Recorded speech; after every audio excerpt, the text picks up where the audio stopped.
morning, guys. Hope you are having a good morning. This is Brent. I'm going to show you guys a 2021 Land Rover Discovery S model. We just got it in yesterday.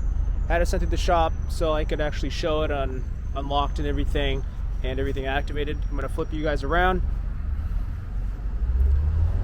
Alright, so this is a 2021 Discovery S. Now it is a 4-cylinder model, so it is the 2-liter turbocharged 4-cylinder, 296 horsepower. New brake lights there. This is what the back looks like. This one is equipped with the tow hitch. Now what's cool is we still retain the air suspension. So this is an off-road height here, but I'll show you guys what it looks like because they upgraded the suspension settings. Now we do have LED daytime high beams. Got the new signature LEDs here. This is the new grille. Let me know what you guys think. I don't really like it. It's actually kind of half covered here, and then this is where the basically cooling goes through once it opens up. Now this is the Fuji white one. Alright, we're gonna go inside. Actually, let's show you guys the interior first. Pretty similar. This is actually all the same door panels from the previous gens. Likewise with the seats. They did add a oyster stitching now, which is a little different. This is a perforated grain leather. Then as you can see here, we got the new steering wheel here. We got the TFT display, but it's fit for P300 Pro. And of course, the new P300 Pro with the 11.3-inch display. But if you guys notice something, they made it actually not 100% flush. It's actually more of like a floating look now, if that actually picks up through the camera. There is a gap there, but it's pretty small. It's not like the F-Pace or the Velar. It's kind of like a floating display now. So it actually does not stick out. Let me see if I can get a good angle here. So if you can see that, it's actually appears flush and it actually looks a lot better. So I'm kind of surprised why they kind of mixed all of them up between the Velar, the F-Pace, the Discovery, and even the E-Pace, which you just got one in too. That one has a different display as well. Anyways, go down here, we got the same climate controls that you saw on all the new P300 Pro systems. This one still has the Discovery little storage pocket there. There's no charging, no CD player in there, so it is purely just a secret compartment. And then of course we have the new shifter here, the terrain settings right here, which is controlled through here, and then it'll pop up below on the screen here. Oops, let's pop that up again. There we go. You can see the different terrain modes as well.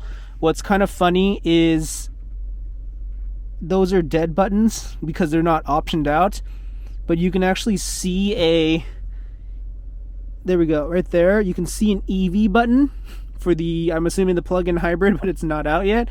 And then, of course, we have the low gear, which will be an option on some of the Discoveries that are more equipped. But that's kind of funny. It's got a little EV button, but it doesn't do anything. And then we still have the secret compartment here, the second one. This one is actually now a USB-C. So it used to be a 5-volt USB, now it's a USB-C. We still have the standard glove box here, and then the top one up here with the little 12-volt for charging. And then under here, just a storage USB, USB-C, and you can get a fridge in there. Paddle shifters are metal, so they're actually really nice. I'm going to quickly go over the second row and the third row, but there's not much difference, so I won't spend too much time on that stuff. Similar setup. These are on rails, so you can move these things forward, and that's how you get into the back here. This is actually electric now. without the intelligent seat fold package, so that's new. Now you slide that forward, so then you can get into the full-size third row. You can fit 2 adults back there. We got the fixed panoramic roof on the top, which is kind of cool. Boom, that's kind of nice. You don't need the intelligent seat fold package anymore. Actually, look at these seats. They were more bench-like before on the previous gens. These ones actually have a little bit of, looks like more cushioning, and then a little better bolstering. Let's find out. Yeah, it's a little better. Second row, this middle row actually is not too bad now. If you look here, heated seats. We got USB-C, 12 volt, and then a standard 5 volt USB. And then we got the accessory outlets here for your coat hanger, bag hanger, iPad dock, quick charging here. Same thing for there. And then we got, of course, your sliding roof up front. So that's actually pretty cool. They did change these seats up a little bit, made them a little more less bench-like, and gave them definitely some much needed cushioning, which is pretty cool. All right, so here's the new engine. It's an Ingenium, same engine. It's a 2-liter turbocharged 4-cylinder, 296 horsepower.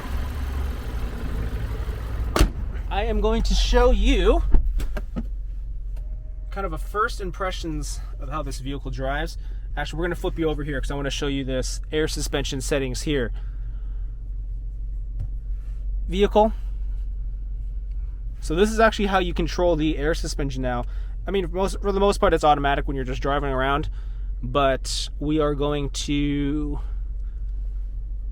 Sorry, I just clicked on the drive settings, but dynamic stability control. Auto brake hold, which is nice. And then this is where you turn off the engine stop start if you don't want the engine to turn off at stoplights or stop signs. But here, this is how you manually configure the access height. Tells you what it's doing. So now we're dropping down to normal, which is kind of cool now. I'm just going to leave it on auto though for easier use. And then the rest looks about the same. I believe they rated this still at, for the 4-cylinder, you can still tow up to 7,700, same as the Defender with the 4-cylinder. They say you can tow up to 7,700 on the 4-cylinder and the Defender, and the inline 6 you get about 8,500, I believe. I'd be actually curious to see that in action though, because that sounds like a lot of weight, or a lot of weight. All right. Let's flip you guys around. I'm going to see how this 4-cylinder feels in the Discovery. When I first saw like the bulletins that they were putting the 4-cylinder inside the Discovery, I was a little surprised because personally I felt like they had 2 engines. They had the diesel and then the inline 6. The diesel was the best engine in the Discovery.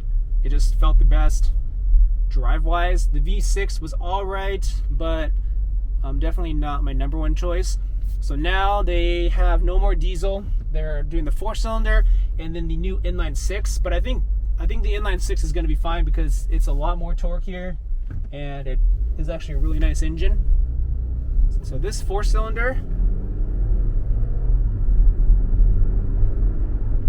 it's not bad acceleration wise.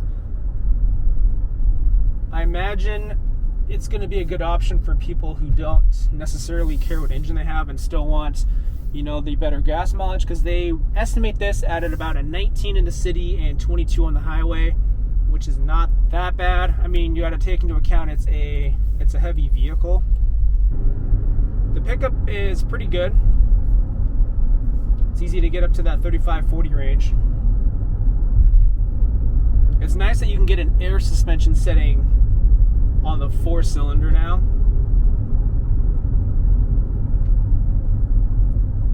I think for where the majority of the buyers are for, looking for the third row, transporting their kids,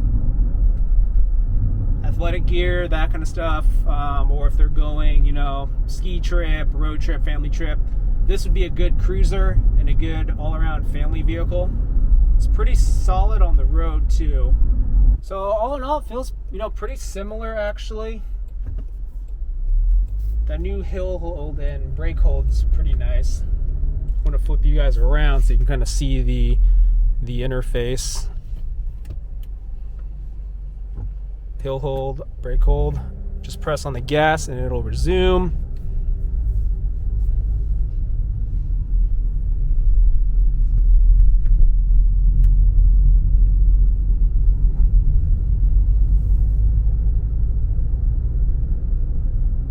It's actually pretty nice. Fan of the air suspension, changes the ride a lot, you know, for the better. The 4-cylinder, let's slow down to 20 miles per hour and see how good it accelerates. So this is accelerating. It's not bad. It'll get you up there. I imagine it's gonna, you know, top out when you're going freeway speeds, that kind of stuff. But I think for everyday driving, it's going to be a nice engine. This is a lot of vehicle. This 2021 S is $58,000. And with that, you get full air suspension. You get the new 11.3-inch Pivi Pro. I mean, you have the heated seats, heated steering wheel, this virtual display here. You even have blind spots, a third row, panoramic roof on the front, and then fixed panoramic on the back. Let me see what else we have here. Tow hitch. We got a bunch of charging, wireless charging, which is actually right here.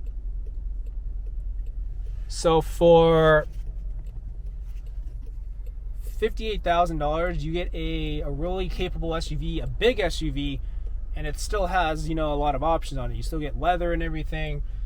It's a pretty nice buy at 58, so I think that's a nice price point. And the cost, obviously, you're going to a 4-cylinder now, but the 4-cylinder in this vehicle actually is not that bad. Now, it would be interesting to see with weight on it too, like if you have a full family, 3-4 kids, some suitcases, that kind of stuff, to see what it feels like when it's a little more bogged down, because I'm just driving by myself right now. But first impressions, it feels pretty good. I'm actually a little surprised too. Anyways, I hope you guys enjoyed that little video about the new 21 Discovery. If you guys have any questions, drop a comment down below. If you liked the video, please hit that like button. And then I'd appreciate it if you smash that subscribe button too. That helps support and grow the channel. I appreciate it. I will see you guys in the next video.